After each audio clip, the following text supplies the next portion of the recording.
Hello friends, now we are going to learn lesson number 3 addition and subtraction in problem set 13. Mix example म्हणजेच एका उदाहरणामध्ये एकापेक्षा अधिक जेव्हा क्रिया करायच्या असतात अशी उदाहरण आपण मिक्स्ड एक्झाम्पल म्हणून ओळखतो. Study the following example. The total amount spent on building a certain house was 87,14,530 rupees. Of the amount, 24,72,615 rupees were spent on buying the plot of land. 50,43,720 rupees on the construction material and the rest on labor charges. What was the amount spent on labor? एका घराच्या बांधकामासाठी एकूण खर्च आहे 87,14,530 रुपये.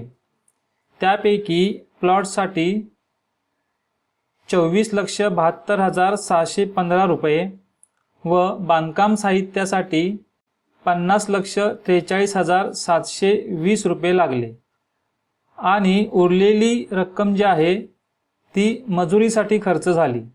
तर मजुरीसाठी एकूण किती रक्कम लागली? घराच्या बांधकामासाठी असलेला पूर्ण खर्च 87,14,530. त्यापैकी प्लॉटचा खर्च आहे 24,72,615 आणि बांधकाम साहित्याचा खर्च आहे 50,43,720. हा खर्च वगळून उरलेला जो खर्च असेल तो मजुरीचा खर्च असणार आहे. त्यासाठी आपण काय करणार, अगोदर प्लॉटचा जो खर्च आहे आणि बांधकाम साहित्याचा जो खर्च आहे त्याची आपण बेरीज करू. Cost of plot 24,72,615 rupees. Cost of material 15,43,720 rupees. याचे आता आपण ॲडिशन करूया. म्हणजे आपल्याला प्लॉट आणि बांधकाम साहित्य याचा एकत्रित खर्च आपल्याला मिळेल. Consider the unit place 5 + 0 which give 5. 10 place 1 + 2 which give 3. Now 100 place 6 + 7 which give 13. So we write 3 at 100 place and take 1 carry over 1000 place. Then 1 + 2 + 3 which give 6. Now 10,000 place 7 + 4 which give 11. So we write 1 at 10,000 place and take 1 carry over lakh place. 1 + 4 5, 5 + 0 which give 5. Now 10,000 place 2 + 5 which give 7. Cost of plot and materials 75,16,335 rupees. आता हा जो खर्च आहे तो प्लॉटचा खर्च आणि बांधकाम साहित्याचा एकत्रित खर्च आहे आणि हा खर्च जर एकूण खर्चातून आपण वजा केला तर आपल्याला शिल्लक राहिलेला जो खर्च आहे तो शिल्लक राहिलेला खर्च मजुरीचा खर्च असेल. टोटल अमाऊंट स्पेंड बांधकामासाठी आलेला एकूण खर्च जो आहे तो आहे 87,14,530 rupees. Cost of plot and material 75,16,335 rupees. आता यांची आपण वजाबाकी करूया. म्हणजे शिल्लक राहिलेली जी रक्कम असेल ती रक्कम म्हणजे मजुरीचा खर्च असेल. Consider the unit place. We cannot subtract 5 from 0. So we have borrowed to 110 from 3 tens. We add 110 to the upper number in the unit place and add 110 to the lower number in the 10th place. Now 10 minus 5 is 5. Then we cannot subtract 4 from 3. So we have borrowed to 110 from 5 tens. We add 110 to the upper number in the 10th place and add 110 to the lower number in the 100th place. 13 minus 4 is 9. Now we can subtract 4 from 5. इथे 5 मधून 4 वजा होतात. 5 मधून 4 वजा झाल्यानंतर त्यांची वजाबाकी येते 1.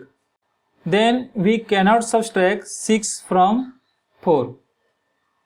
So we add 110 to the upper number in 1000 place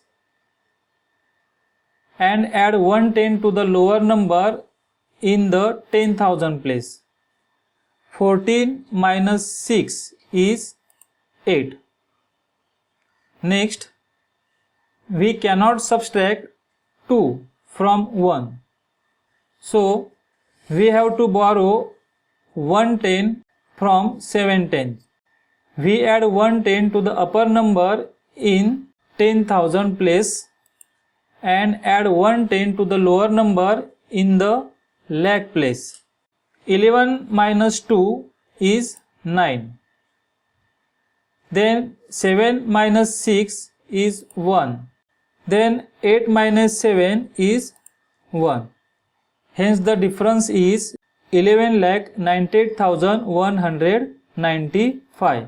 तर इथे वजाबाकी झाल्यानंतर जी आपल्याला रक्कम मिळाली 11,98,195 रुपये, ही जी रक्कम आहे ती रक्कम म्हणजे मजुरीचा खर्च आहे. प्रॉब्लेम सेट 13 मधील इथे पहिलं उदाहरण आपण पाहूया. The forest department planted 23,078 trees of khair, 19,476 of behda, beside trees of several other kinds. If the department planted 50,000 trees altogether, how many trees were neither of khair nor of behda? One विभागाने खैराची 23,078 झाडे, बेहड्याची 19,476 झाडे व उरलेली इतर प्रकारची झाडे लावली. One विभागाने एकूण 50,000 झाडे लावली असतील तर इतर प्रकारची झाडे किती लावली? एकूण झाडं लावलेली आहेत 50,000. त्यापैकी खैराची झाडे आहेत 23,078 आणि बेहडाची झाडं आहेत 19,476. यांची जर आपण बेरीज केली तर खैर आणि भेडाची एकूण झाडे किती हे आपल्याला मिळेल. आणि खैर आणि भेडाच्या एकूण झाडांची संख्या जर आपण वन विभागाने लावलेल्या 50,000 झाडांमधून वजा केली तर उरलेली जी झाडं असतील ती इतर झाडं असतील. म्हणून आपण अगोदर काय करणार, खैर आणि भेडाची जी झाडं आहेत त्यांची बेरीज करू. खैर सॅपलिंग, खैराची झाडं आहेत 23,078. बेहडा सॅपलिंग बेहडाची झाडं किती लावली 19,476. त्यांची आपण बेरीज करूया. 8 आणि 6 14, 14चे 4 हातचा येतो 1, 7 आणि 7 14 आणि 1 15, 15चे 5, पुन्हा हातचा इथं 1 येतो, 4 आणि 1 5 होतात. 9 आणि 3 12, 12चे 2 हातचा येतो 1, 2 आणि 1 3 आणि 1 4. Total number of sapling of खैर अँड बेहडा, खैर आणि बेहडाची लावलेली एकूण झाडं 42,554. आता ही खैर आणि बेहडाची एकूण झाडं किती हे आपल्याला मिळालं. एकूण झाडं किती आहेत, टोटल नंबर ऑफ सॅपलिंग 50,000. त्यामधून सॅपलिंग ऑफ खैर अँड बेहडा म्हणजे बेहडा आणि खैराच्या झाडांची संख्या वजा केली तर उरलेली जी झाडं असतील ती इतर झाडं असतील. म्हणून आपण इथे यांची वजाबाकी करूया. 0तून 4 वजा होत नाहीत म्हणून इथे 10तून 4 वजा केले, वजाबाकी येते 6. इथे आपण 0चे 10 घेतले होते, त्याचा हातचा जो 1 आहे तो इथे आपण 5च्या इथे खाली घेतला.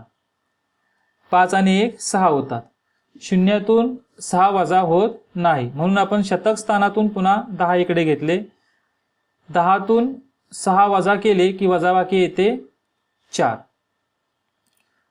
पुढे जर शतक स्थानी पाहिलं तर इथे देखील शून्यातून 6 वजा होत नाहीत, म्हणून इथे हजार स्थानातून 10 घेतले आणि शतक स्थानी लिहिले. 10तून 6 वजा केले की वजाबाकी येते 4. पुढे हजार स्थानी जर पाहिलं तर तिथे शून्यातून 3 वजा होत नाहीत, म्हणून आपण दशहजार स्थानातून 10 घेतले आणि हजार स्थानी मिळवले. 10तून 3 वजा केले की वजाबाकी येते 7. इथे आपण 10 केले होते, त्याचा हातचा 1 आपण पुढे दशहजार स्थानी लिहिला की इथे होता 4 आणि 1 5.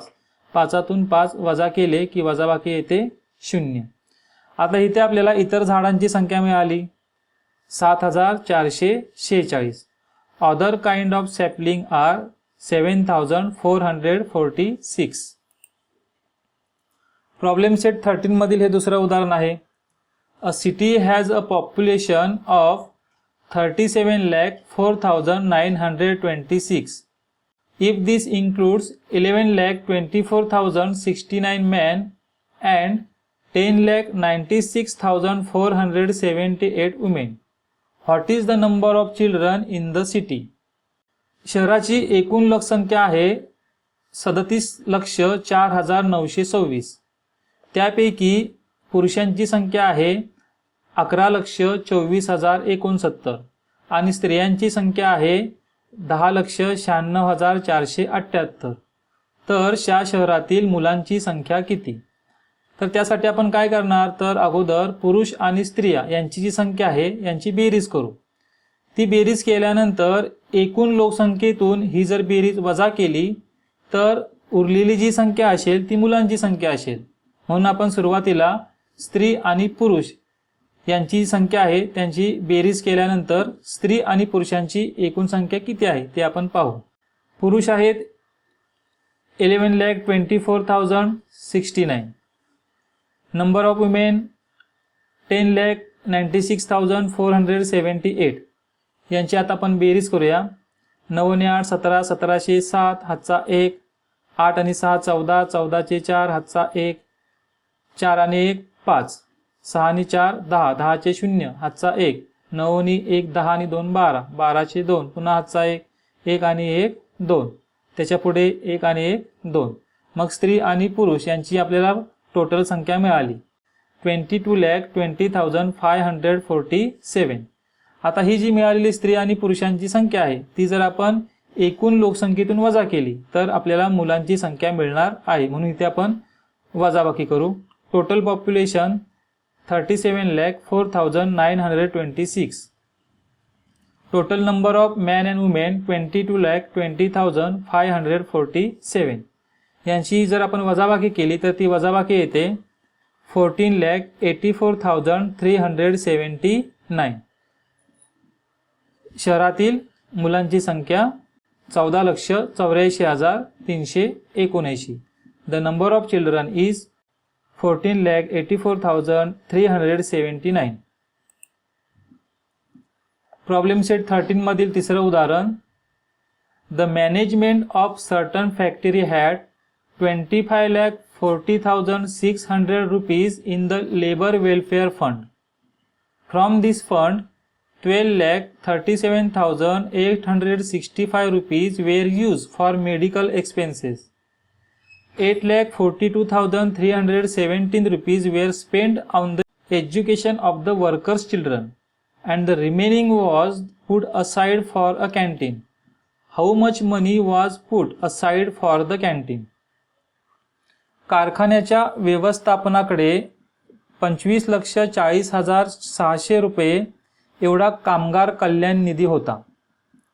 त्यातील 12,37,865 रुपये वैद्यकीय बाबींवर आणि 8,42,317 रुपये कामगारांच्या मुलांच्या शिक्षणासाठी खर्च केले व शिल्लक निधी उपहारगृहासाठी राखून ठेवला. तर उपहारगृहासाठी किती निधी राखून ठेवला? कामगार कल्याण निधी किती होता, तर तो होता 25,40,600.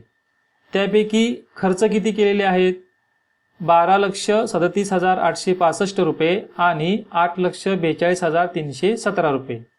आणि जी शिल्लक राहिलेली जी रक्कम आहे ती शिल्लक राहिलेली रक्कम उपहारगृहासाठी राखून ठेवलेली आहे. त्यासाठी आपण अगोदर जो खर्च झालेला आहे त्याची आपण बेरीज करू. मेडिकल एक्सपेन्सेसचा खर्च किती आहे, 12,37,865 रुपीज. एज्युकेशन एक्सपेन्सेस किती आहे, एज्युकेशनसाठी झालेला खर्च किती आहे, तर तो आहे 8,42,317. यांची आपण बेरीज केली, ती बेरीज किती येते पहा. Expenses for medical and educational 20,18,182. हा जो खर्च आहे तो आपण एकूण निधीतून वजा केला तर आपल्याला उपहारगृहासाठी राखून ठेवलेली रक्कम ती आपल्याला मिळणार आहे. टोटल फंड किती आहे, 25,40,600. Expenses for medical and educational 20,80,182. यांची वजाबाकी केली की वजाबाकी केल्यानंतर आपल्याला बॅलन्स फंड किती आहे तो आपल्याला मिळतो 4,60,418. 4,16,418 rupees was put aside for the canteen. Problem set 13 मधलं हे चौथं म्हणजे शेवटचं उदाहरण आहे. For a 3-day cricket match 13,608 tickets were sold on the first day and 8,955 on the second day. If altogether 36,563 tickets were sold in 3 days, how many were sold on the third day? क्रिकेटच्या सामन्यासाठी पहिल्या दिवशी 13,608 तिकिटे, दुसऱ्या दिवशी 8,955 तिकिटे आणि तिसऱ्या दिवशी किती तिकिटे विकली गेली ते आपल्याला शोधायचं आहे. 3 दिवसामध्ये एकूण किती तिकिटे विकली, तर ती आहेत 36,563. तर तिसऱ्या दिवशी किती तिकिटं विकली गेली हे आपल्याला शोधायचं आहे. तर त्यासाठी काय करायचं, आपण पहिल्या दिवशी आणि दुसऱ्या दिवशी जेवढी तिकिटे विकली गेली त्यांची आपण बेरीज करू. Ticket sold on first day 13,608. Ticket sold on second day 8,955. पहिल्या आणि दुसऱ्या दिवसाची एकूण तिकीट विक्री, ticket sold on the 2 days, यांची आपण बेरीज केली. पहिल्या दिवसाची तिकीट विक्री आणि दुसऱ्या दिवसाची तिकीट विक्री की आपल्याला दोन्ही दिवसाची एकूण तिकीट विक्री मिळते 22,563. ही 2 दिवसाची तिकीट विक्री आपण एकूण तिकीट विक्रीतून वजा केली की आपल्याला शेवटच्या दिवसाची म्हणजे तिसऱ्या दिवसाची तिकीट विक्री किती आहे हे आपल्याला मिळणार आहे. Ticket sold on the 3 day, 3 दिवसाची एकूण तिकीट विक्री 36,563. Ticket sold on the 2 days, पहिल्या 2 दिवसाची तिकीट विक्री आहे 22,563. यांची आपण वजाबाकी केली की आपल्याला तिसऱ्या दिवसाची तिकीट विक्री किती आहे ती आपल्याला मिळते. Ticket sold on the third day 14,000. 14,000 tickets were sold on the third day.